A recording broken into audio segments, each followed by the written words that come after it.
Well, Jeremy, thank you so much for coming on the Inside Scoop today. Really excited. You're the first CCO that we've had on the pod. So really excited to hear some of your insights. Sure thing. Awesome. So you've had such a career. You've worked in everywhere from Salesforce to McKinsey to a number of different AI startups. Can you tell me a little bit more about how you've seen the role and position of customer success change over time? Sure. Yeah. So I first got into customer success, as you mentioned, at Salesforce back in 2008. So a while ago. And it was kind of the early days of customer success. When I first took the job, I like to joke that no one knew what the heck customer success was, including me, but I was really intrigued by the role. And I loved it. Obviously, I still have stuck with it all this time, but I think it's really evolved in a lot of ways. And I think the evolution and the sort of maturity model varies based on where you start. Different companies, especially in the early days, came at it from very different ways. I think Salesforce took a fairly enterprise-centric model around trying to drive tight strategic customer alignment and impact. And that really shaped a lot of my thinking, but stayed out of the commercial side of things, right? And sort of separated that from sales. And I think what you've seen in the last few years is a lot of companies have moved more in that direction. Not all of them, but I think you've also seen a lot of companies that started more tactically and have looked for ways to up level or to drive more strategic engagement for customer success, which I think is so important because I think it really is the way that you show value to customers. But I think we've seen so many different directions that it's gone. And then arguably it's still a little bit of an identity crisis this last year or so, coming out of the heyday of 2021. It'll be interesting to see how it continues to evolve going forward. Say more about the identity crisis. So I think, the way I think about it is we were in the heyday of SaaS, a few years ago, and then the bottom kind of fell out and the world changed and the macro, that I think most people are aware of is interest rates kept going up, venture capital started to dry up. Suddenly companies couldn't get the funding that they could get a few years ago. And so number one, they had to scale back a lot. And oftentimes customer success was a place they looked to. Whether that was the right decision or not, I think is a different question, right? But I think a lot of customer success departments got scaled back. I think a lot of customer success departments got shifted more towards needing to either drive renewals, if not drive upsell and have more of a commercial function, right? I think I've seen some companies where they've brought customer success closer to pre-sales, which I think is interesting, right? Or even under sales. So I think there's all that going on. I think the other thing that's happened, in my view, is profitability has become much more important for companies, right? These last few years, it's not growth at all costs anymore. And I think companies are needing to adjust to that, right? And I think that in order to do that effectively, you have to have a really tight alignment across sales and customer success. So whether you have commercial responsibility or not, I think you need to kind of, I've said it elsewhere, like you can no longer afford to work in silos, right? And I think that successful customer success leaders have embraced that, right? That we need to kind of all be skating towards one goal across sales, marketing, service, and product. That makes About sense? what did Mhm. you see before versus what are you seeing now? I think what we saw in the past is a lot of companies, growth at all costs, right? As I mentioned, was a strategy. And unfortunately, what a lot of times that meant is that customer success was left to pick up the pieces, right? And I think you could almost make that argument for every department that you have departmental goals, and that department is chasing towards that goal. What I've seen a little more of lately, and what I think every company needs to continue doing more of, is having aligned metrics, having shared metrics across departments, right? And making sure that you're not selling to anyone who will buy your product, but you're selling to your ICP, right? And that you're not marketing, that you're marketing intelligently to your ICP as well, and kind of up and down the chain of the customer journey, that everyone has some aligned objectives, right? Mhm. I think of that as, I know we're both familiar with the bow tie model, so really Yes. a well-integrated bow tie model. Yeah, exactly. How does that differ you've worked at both large companies and small. Do you see Mhm. differences between that? I mean, obviously it's probably a little bit harder at a very large company, especially with multiple types of products and ICPs, but yeah, you've Yeah. seen this far more than I have. Yeah, I mean, I think so. Yeah, I think, there's a lot of differences between large and small companies. And, I would say, of course, large companies always have more process. They typically have more supporting technology, right? Where small companies, it's a little more scrappy, and you kind of got to figure it out as you go and be a little more entrepreneurial. There's the pace of change. And I can tell you, like a company like Salesforce, there was a lot of change. Salesforce, as far as I know, continues to kind of reorganize the company and try and reinvent themselves every year. But it's hard to rule that out, right? We would, at the beginning of the year at Salesforce, kind of blow up the organization. And every year we tried different models of customer success, and we would shift roles and processes, and we would shift the methodology that we used. But it would take us sometimes half the year to absorb that change, right? For people to really get used to, this is the way we do things now. And I think when you're at a smaller company, it's a lot easier to make those kinds of changes. It's a lot easier to pivot or just gradually shift into a different direction. And so I think in this context, it's been easier for some smaller companies to make changes. That doesn't always mean they're going to make the right changes. If the change you decide to make is, hey, we're just getting rid of customer success, right, or we're just going to make them purely account managers, then I think that has implications. But you can also correct more quickly if you make the mistake, or if you decide that you need to do something different. Speaking of that, for renewals and upsells, Mhm. what's your thought on sales versus customer success? I think there's no one answer, right, around whether customer success should own sales or upsells. I do think that there's a case to be made that in many cases, it makes sense for them to have at least one of those, especially these days. I think fundamentally what you need to do is you need to make sure that any role in the company, but we're talking about customer success, that you are tied to a strategic objective for the company, that you're tied to something that is truly driving impact, right? And so, I'll give you an example. The company I'm at right now, we have a bit of a unique go-to-market strategy. We're an AI product company, but we actually sell through an insurance policy. As part of your workers' comp insurance policy, we're asking you to engage with our product. And getting customers to engage in that way is really important, because this is how we help them to reduce their losses and basically have less accidents and death in their workplace. And so that's a strategic objective for us, for the company, right? Because this is going to help us make the case that we're not a typical insurance company. And so if customer success has that as an objective, then I feel really good about that, because I know that that's something that's really important to our board, that that's something that they're tracking. And I'm not quite as worried if we don't have a revenue target. But what I would say is, if you have metrics that are purely based on sort of tactical things, or things that you can't directly tie back to revenue or cost over the long term, then I think that's where you're at risk in terms of cutbacks. And frankly, that's where you're just probably not going to find it as rewarding of a role over the long term. Mhm. That makes sense. And it's so interesting too how you're selling motion and really to focus on ultimately the value for the end customer. Very different than sometimes other traditional models of customer success, which is, hey, your renewal's coming up in a month. Did you Right. value? I mean, to me, that's always been the holy grail of customer success, right? Like, if you could have that magic metric that says, what is the ROI, the exact value that this customer has gotten from their relationship with us, right? And it's very hard to measure, right? But it's the most powerful thing out there, right? Like, revenue comes from that, right? Renewals come from that. Companies buy and grow with companies that are helping them get value, right? And so, in a way, it's a leading indicator of revenue and renewals, and it's almost more important, right? And so I've tried in the past at some roles to measure teams on that, right? Whether it's how easy it is to do depends on what you're selling, and the complexity of your customers, and what kind of data you have access to, and a million other factors, right? But I think the closer you can get to that, the better off you are. On analytics, a topic deeply passionate. I have worked in for about over a decade. What analytics for customer success are the most important?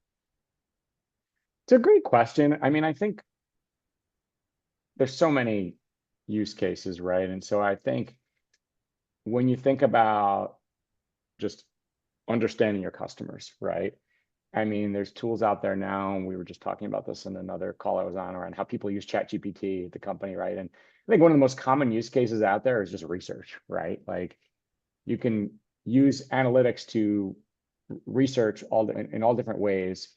your company, whether it's using public information, whether it's using tools that sort of look at all the different conversations and all the other things that are going on inside your company, right? Or with the customer or various other ways.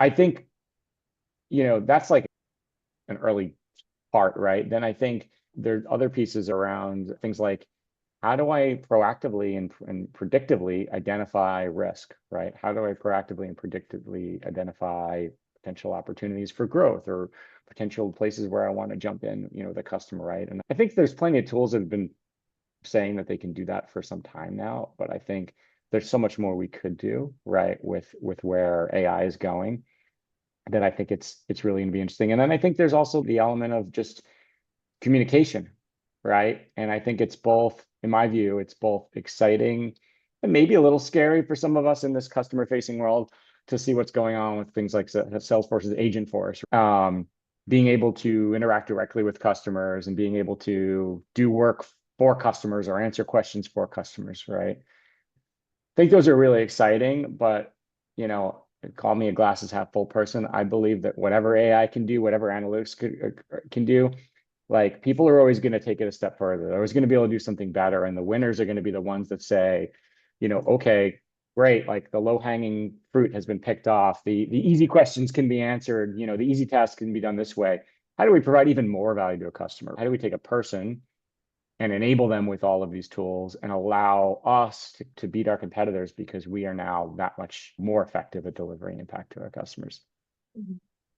For AI and customer success, how do you see AI embedded in each step of the customer success process? It's a great question. Or maybe actually, I should say what you define as the customer success process and then how it's being augmented by AI. That's a great question too. I think the customer success process starts all the way back in the sales cycle, right? You can almost argue, and this goes back to the comment I was making before about removing silos and alignment. You can almost argue this starts all the way back in the discovery process in marketing, right? In the sense of if a customer finds you and thinks your product does X and buys the product and then lands in customer success's lap and the product doesn't actually do X, then that's a customer success problem, right? It's not fair, or you might not think it's fair, but that's the reality of it, right? And so I think what I've personally found is impactful is thinking about it as starting at least back in the sales cycle, right? How do we make sure that we are really tightly aligned, that we're part of the conversation, and that we are helping to shape the way that the products are being positioned, that the solutions that are being defined for customers are the best solutions, right? And the ones that can be delivered and can have the most impact, right? And then how do you hand that off in a seamless way, right? I think analytics can play a huge role there, right? Because oftentimes there's all sorts of conversations and things that have happened that customer success, even if you're involved, won't have been involved in every conversation, right? So how do you kind of make that handoff process seamless as possible, right? And then how do you deliver, right? And I think the nature of delivery really depends on your product, but I think there's all sorts of ways that you can use AI and analytics to accelerate delivery of your product, to identify requirements, to help you iterate on designs, to help you even testing. I think in kind of empowering and training the teams that actually are doing all those things, right? And then I think, to me, there's that, and then there's kind of the proving value part, right? And using analytics to find value or evidence of value is something that I think is really interesting, right? And I haven't seen anyone crack this code yet, right? But I think, yes, you can build reports, and if you have access to the right data, you can try and understand customer metrics as they've been defined, and are they achieving the metrics that they set out to with your product, and are they exceeding the metrics? And you can use some of the listening tools that are out there, and you can try and listen and understand, like, what are customers saying about value, right? Like what soft metrics are they talking about that maybe we're not tracking, but we can capture some of those things. And how do you kind of use that to build and communicate the strongest possible message around the impact that you're having, and also the impact that you can have, right? Which I think ultimately is customer success's job. It's not just deliver value, it's not just communicate that value, it's constantly find new ways to drive more value, right? Because you're only as good as your last renewal, right? And so I think that's another way that analytics can potentially help you, right? To continue to kind of move the ball forward, if that makes sense. Does. And how does that differ just based on company size and maturity? I know you've worked with super early companies that are just starting to figure out, how does this differ? How do you, for those first customers where it's every non-repeatable process to the public companies? Are you asking specifically about AI or analytics? That customer success motion, like especially, so you've talked about a lot of different processes and you've seen it from pre-process to fully developed process. Yeah, I think there's a sweet spot for any company between process and like, enough process, but not too much process, right? You don't want to over engineer a process. And I think where that bar needs to be, probably to a great extent, depends on how many people you have, right? If you have one person who's your customer success manager, then you shouldn't define that much process. You should say, hey, these are what your objectives are, right? Make it work. And when you're a startup and you've got 2 people and 3 people and 4 people, you still need to have a lot of that because things are changing too quickly and you just don't have the time or bandwidth or ability to define every single step they should take, right? As you get larger and you've got tens, hundreds, thousands of people, right? When we were at Salesforce in customer success and we had thousands of people in the customer success organization, you have to have a lot more consistency and standardization of process. But I can tell you, as someone who's in the leadership of customer success there were times when a lot of people felt that maybe the process went too far, right? That people had their hands tied behind their back and they couldn't do what they wanted to do to deliver value to the customer, or they had to do something to quote check the box, right? And this is not to denigrate Salesforce at all. I think they actually balance that fairly well, but I think it's very hard at a large company to manage that. And I think the common thread, in my view, is you want to assign people objectives and goals, not tasks wherever you can. Don't tell them how to do it. Tell them what needs to get done. And you probably will need to put some frameworks in place as you get larger and larger. Don't punish people for going outside those boundaries. If they did it with good intent and intelligently, were trying to drive to the right objectives, right? Maybe they didn't have impact, but if they did it with good intent and they were trying to hit the right objectives, failure can be the best teacher, right? So I think it's okay to fail if you're trying to do the right thing and you're doing it in an informed way. And I think that's sort of a way that big companies can still get better and still work around some of those challenges. But you do need to have some consistency in process and certain things that you need to adhere to just to be able to manage a larger complex organization. Absolutely. I've seen things from both the standpoint of my current company where I'm the founder. Company with JP Morgan. The Oh, there you go. level and type of process needs to differ significantly between the two. Right. Right. But it's a great skill to have, I found, to be able to have done both, right? Like I recommend that everyone do it because I think that most people who've been at one size company or the other, right? Like big companies, they aren't used to being quite as entrepreneurial as you have to be in a smaller company and scrappy. Most people who've been at smaller companies struggle a little bit with some of the challenges of being at a bigger company and how do you get things done and how do you influence and how do you drive through different processes and manage within a larger organizational hierarchy. I think both are really important skills to have, right? And I found sometimes my big company skills help me at my startup that I'm at right now, and vice versa. I went from Salesforce to a startup, then I went back to McKinsey for a little while. Skills that I learned in the startup world helped me at McKinsey to come at problems in a different way because you can bring a different lens through how companies can operate, how quickly they can move.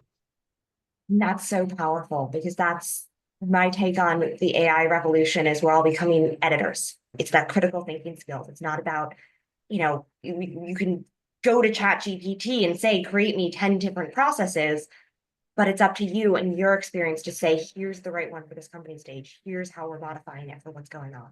Yeah, I like that. We've all seen when someone just takes the output of, ChatGPT and pastes it in somewhere, and it's usually obvious and it's lazy, right? And it's not as good as the person who's actually using it Well, I would say there's two mistakes you can make. One is don't use it at all, right? The other is do that. But the person who can actually use the output and edit it and make something even better than they would have come up with themselves, or make something as good but quicker than they would have come up with without the use of a tool, like they're the ones that are going to win, right? Mhm. I'll be very curious to see, especially how the education system shifts. But that's 100%. Yeah, it's a scary thing, right? Because if people, and I'm not close enough to know how well that we're protecting against this, right? But you don't want to have a whole generation of people that, lose the ability to do certain things because they're just cutting and pasting ChatGPT output into essays, right? And I think there's some safeguards against that, but yeah, hopefully I think if we can train the next generation to take advantage of these tools, right? In the same way that when the calculators first came out, people, I'm pretty sure I've heard this, I wasn't around, but people, no one's going to know how to do math. And yeah, maybe we lost some ability to do math in our head, and maybe that's a loss, but think about all the other things that have been enabled, right? And the pace that we could move at, that people now have a calculator or the ability to do calculations way more quickly than they would have. old enough to remember my elementary school teacher saying I wouldn't always have a calculator in my pocket. There you go. We've all got smartphones now. Yeah, exactly. And the big question, I think one of the interesting things too, and I'd be curious for your perspective. I mean, the amount of change we've had over the last 5, 10 years, like it's insane. And the only constant is the change keeps getting faster. How will customer success continue to evolve?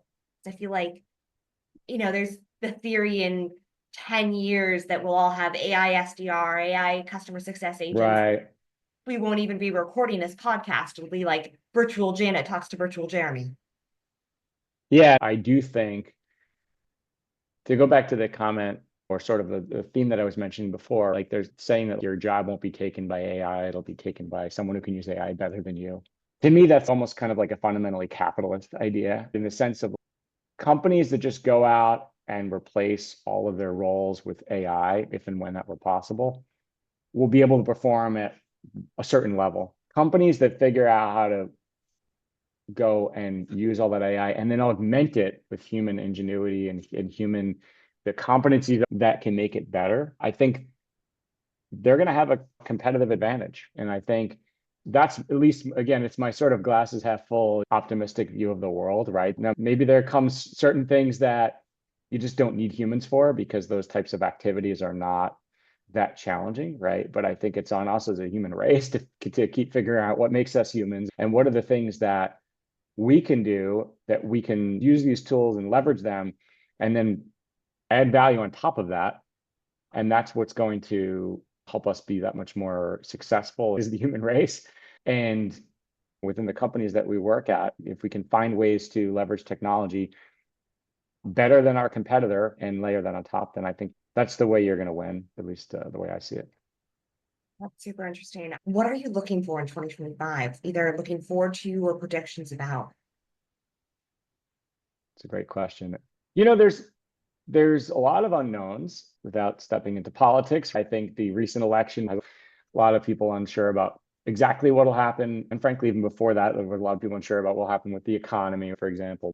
It feels like there's been a shifting tide within the SaaS world to some extent as interest rates have started to lower.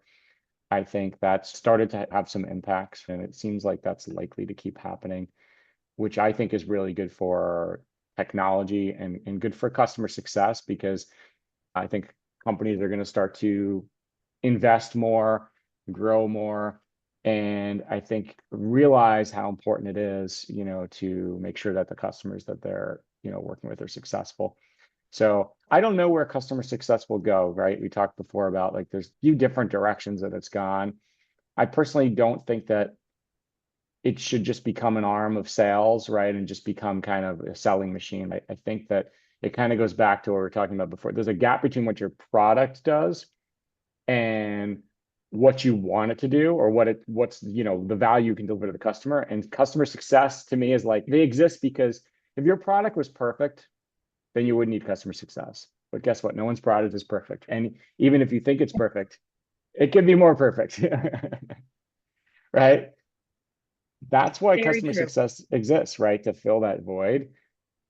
I think that companies that recognize that, and use it in that fashion can have a real competitive advantage, right? And sometimes it's a longer term investment to think about it in that way versus like, hey, we just need to grow revenue this quarter, so maybe we can do with a few less, CSMs. But we all know what the long term impact of that is in terms of, customer satisfaction and impact and renewals.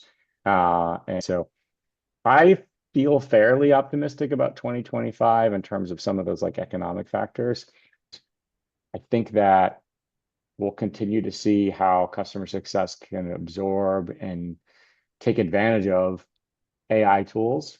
There might be some roles that get more impacted by some of these technologies, and I think we'll have to continue to sort of evolve roles. Like obviously people who are in more support type roles, there's a risk some of these chatbots and things like that changing the nature of those jobs, right? But again, to me, it's not about how many heads can I cut. It's about, how much more can we do now that we can take the low-hanging fruit off the table. And I think that the industrious and the, innovative companies and people will find ways to use that as a force multiplier. Mm-hmm. Now that's going to be really interesting insight, and we'll see kind of how it shapes up as we live it next year. Yeah, absolutely. It's definitely not going to be boring, that's for sure. Hopefully, fewer once in a lifetime events than we had at the start of the decade. Yes, I would agree. Awesome, Jeremy. Really appreciate your insights. Sure thing. So great to talk with you, Janet. I really enjoyed the conversation. Awesome. All right.